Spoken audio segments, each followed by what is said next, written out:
ជំរាបសួរប្រិយមិត្តទាំងអស់គ្នាប្រធានបទនៅថ្ងៃនេះយើងនិយាយអំពីអ្វីទៅដែលជាគុណសម្បត្តិនៃសេចក្តីស្នេហារបស់គូស្នេហ៍ស្នេហានៅក្នុងន័យគូស្នេហ៍ជាដំណើរធម្មជាតិដែលកើតមានរវាងបុរសនិងនារីទន្ទឹមនឹងនោះវាមានគុណសម្បត្តិនិងមានគុណវិបត្តិសម្រាប់មនុស្សពីរនាក់ដែលបង្កើតវាសម្រាប់ថ្ងៃនេះ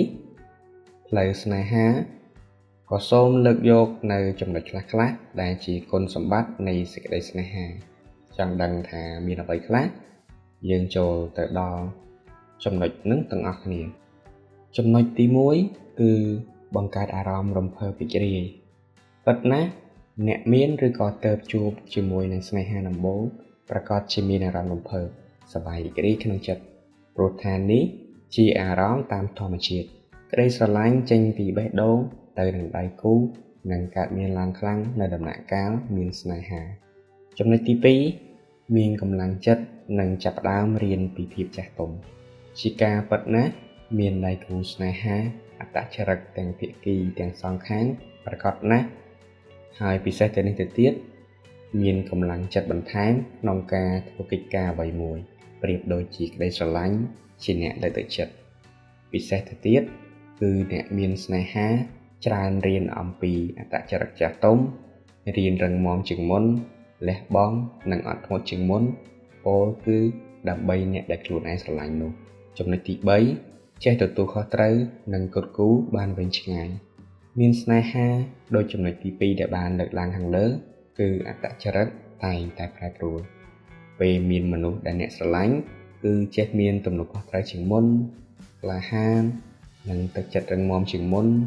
ចេះគិតគូរជាងមុនសម្រាប់គ្នាពីរនាក់និងការផ្លាស់ប្ដូរពីការគិត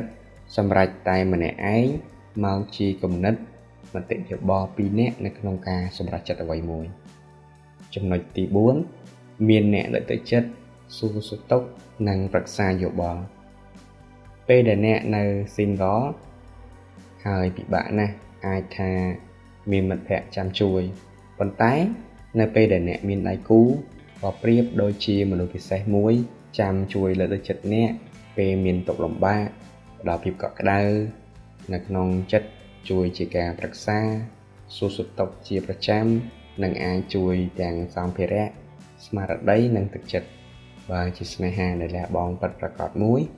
ដូច្នេះចំណុចខ្លះទាំងនេះជាគុណសម្បត្តិមួយផ្នែកនៃសេចក្តីស្នេហាដែលជំរុញជីវិតមនុស្សពីរនាក់មានអត្ថន័យខ្លឹមសារដ៏ប្រសើរដោយការថែរក្សាសេចក្តីស្រឡាញ់មួយនេះ